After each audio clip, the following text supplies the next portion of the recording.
If you've ever dreamed of raising your own red meat, but looked at your property and thought, I just don't have the land for a steer, you are not alone. The conventional wisdom tells us that meat requires acreage, acres and acres of pasture, big steel gates, heavy-duty handling equipment, and a hay barn the size of a house. That is the image of the cattle rancher, and for a lot of us, that image is completely out of reach. But what if I told you that there is a way to produce more meat per square foot than cattle, on a fraction of the land, with a fraction of the feed, and with a turnaround time measured in weeks instead of years? A way that doesn't require a tractor, doesn't require a brand, doesn't require anything more than a corner of your backyard or a shed on a quarter acre. That way is meat rabbits. Today, I'm going to introduce you to the 5 elite meat rabbit breeds that can genuinely outperform cattle in terms of efficiency, sustainability, and productivity on a quarter-acre homestead. We're going to talk about feed conversion ratios, growth rates, litter sizes, and exactly why these 5 breeds have risen to the top of the rabbit meat world. And by the end, I hope you'll see that the path to filling your freezer with clean, lean, homegrown protein is a lot smaller and a lot cuter than you ever imagined. But first, let's address the question that hangs over every meat rabbit conversation.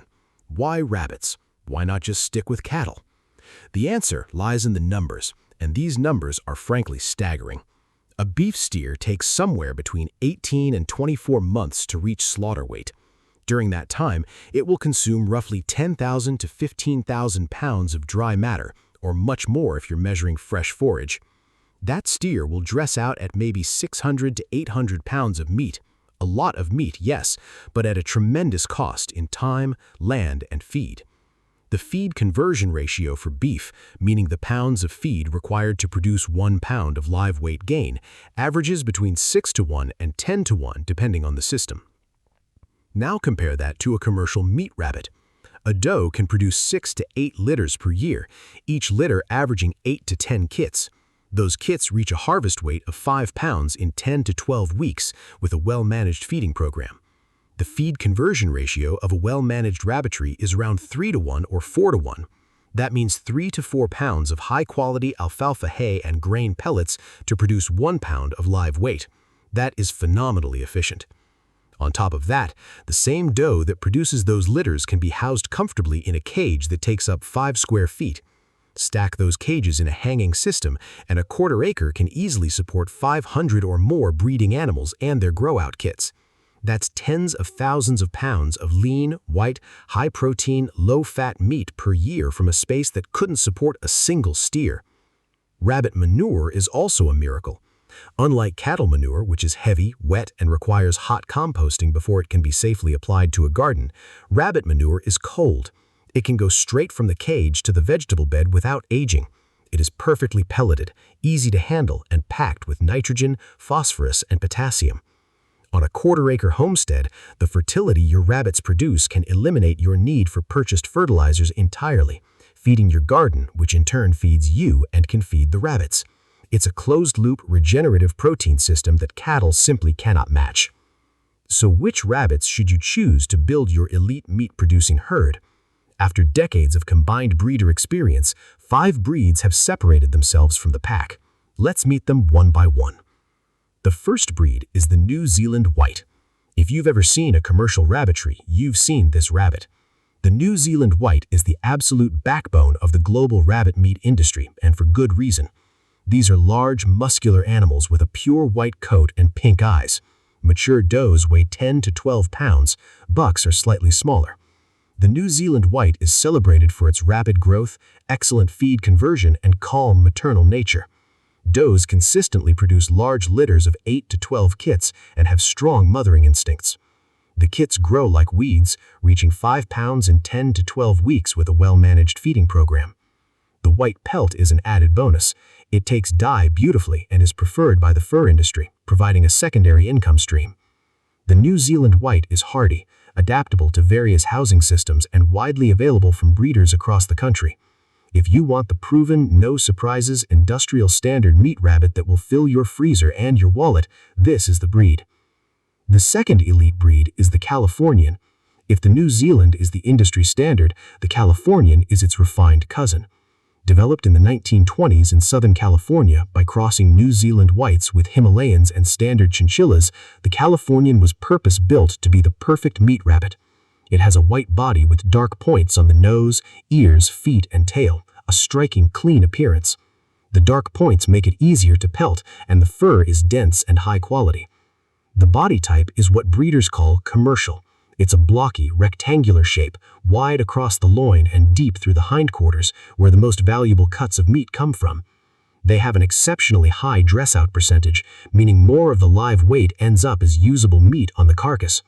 This is a result of their fine bone structure and heavy muscling. Growth rates are comparable to the New Zealand, with kits reaching 5 pounds in 10 to 12 weeks. Does have a gentle temperament, are good mothers, and produce large, vigorous litters. Many commercial rabbitries run a crossbreeding program, using New Zealand whitebucks over Californian does or vice versa to produce hybrid vigor. The resulting crossbred kits often outgrow purebreds, a phenomenon called heterosis. If you're aiming for maximum meat production on a quarter acre, the New Zealand-Californian cross is considered by many to be the holy grail. Now, if you're looking for a breed that adds a little heritage appeal to your meat operation, the third breed is the silver fox. This is an American breed, developed in Ohio in the 1920s by Walter Garland, and it is a true multi-purpose rabbit. The silver fox has a unique coat of fur that stands upright when stroked against the grain, a trait called standing fur, and comes in a striking silver-tipped black or blue color. The pelt is thick, dense, and highly prized by tanners and fiber artists. A well-prepared silver fox hide can sell for $30 or more, adding a significant secondary revenue stream to your meat operation. But the silver fox is not just a pretty face. It is a large, heavy-boned rabbit with mature does reaching 10 to 12 pounds. They're known for being excellent mothers with calm, docile temperaments that make handling and management a pleasure.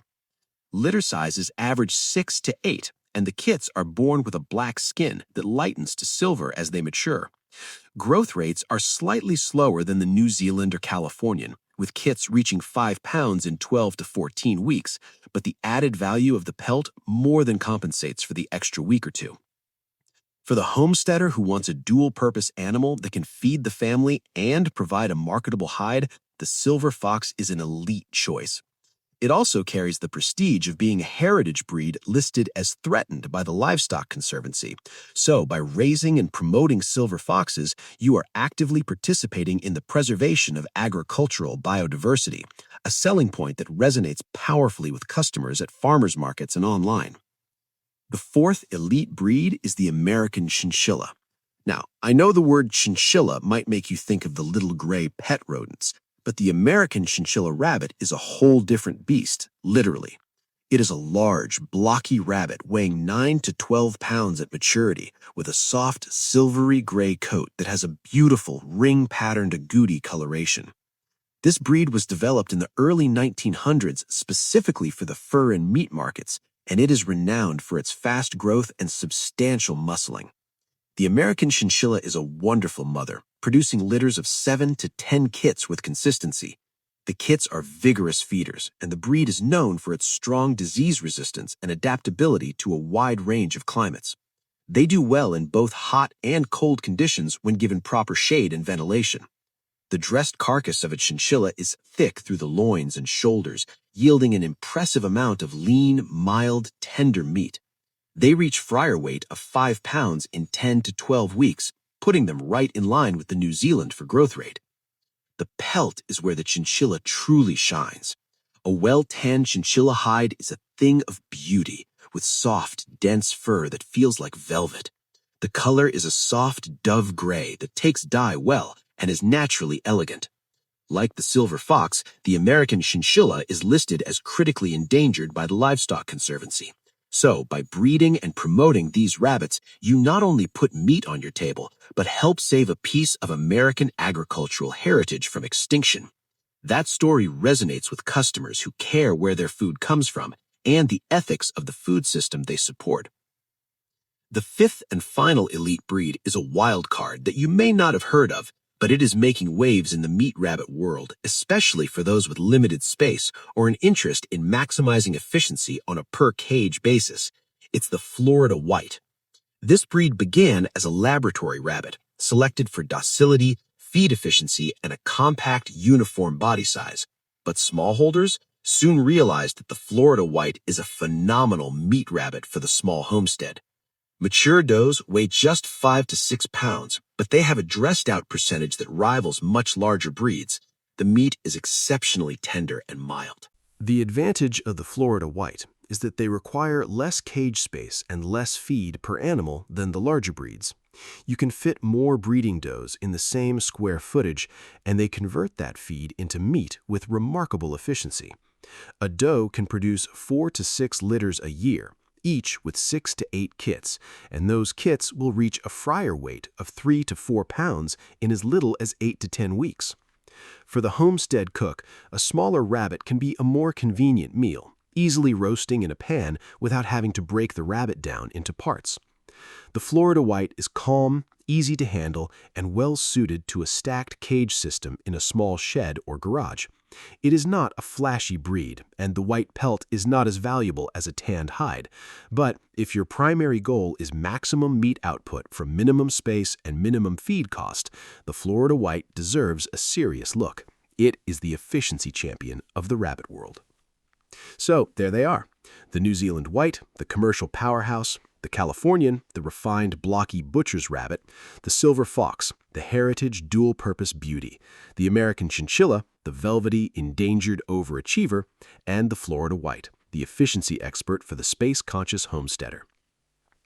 Now, choosing the right breed for your quarter-acre homestead depends on your goals. If you want to sell meat wholesale to restaurants or at the farmer's market, the New Zealand and Californian, or their cross, are the industry standard for a reason. They are predictable, fast-growing, and produce the carcass size that chefs expect. If you want to add value to every rabbit through pelt sales and heritage appeal, the silver fox and American chinchilla are unmatched.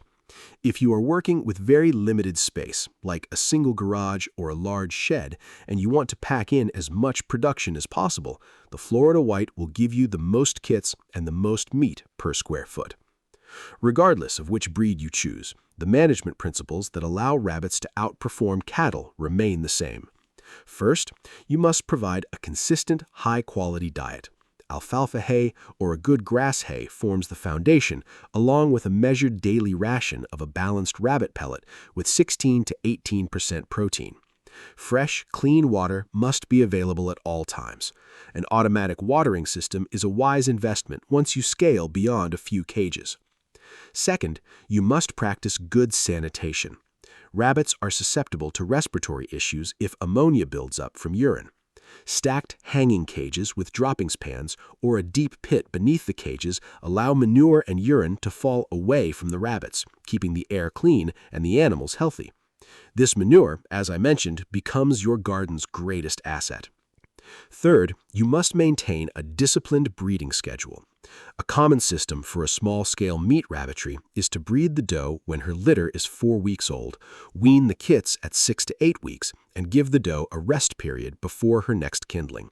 This keeps the does productive without burning them out. Keeping records of breeding dates, litter sizes, and growth rates is essential to selecting the most productive animals for future breeding stock. Fourth, you must be prepared to process your rabbits humanely and efficiently.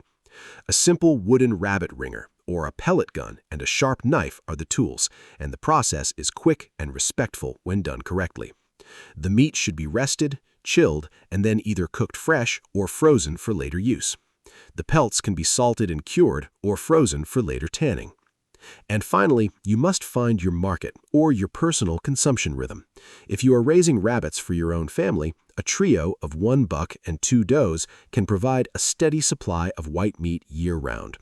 If you want to generate income, you need to scale up to a level that allows consistent harvest and reliable supply for your customers. Many successful small-scale rabbit producers sell whole frozen fryers directly from the farm gate at farmers markets or through local online marketplaces. Others focus on breeding stock, selling proven does and bucks to new rabbit owners. The market is there, and it is growing as more people become aware of the negative environmental impacts of industrial beef production and seek out small, local, sustainable meat sources. The quarter-acre rabbitry is not a fantasy. It is a proven, productive, and profitable model that has been quietly feeding families and filling pocketbooks for generations. And as water becomes scarcer, grain prices become more volatile, and the true cost of beef becomes impossible to ignore, the humble rabbit offers a way forward. It is the most efficient converter of plant protein to animal protein in the world, bar none. It can be raised anywhere, by anyone, with very little startup capital, and it allows a family to take control of their own meat supply in a way that is both ethical and environmentally sound. On Herd to Harvest, our entire mission is to bring you the practical, time-tested, back-to-basics knowledge that empowers you to build a life of abundance from the land under your feet. And the quarter-acre rabbitry is one of the purest examples of that mission. Thank you so much for spending this time with me. If you found this deep dive into elite meat rabbit breeds helpful, please hit that thumbs up so other aspiring rabbit producers can find it. If you are not subscribed yet, I would be deeply honored to welcome you into this community of hands-on homesteaders who are building a better, more sustainable food future, one cage at a time. Now go research those breeds and start building your rabbit empire. I'll see you in the next one.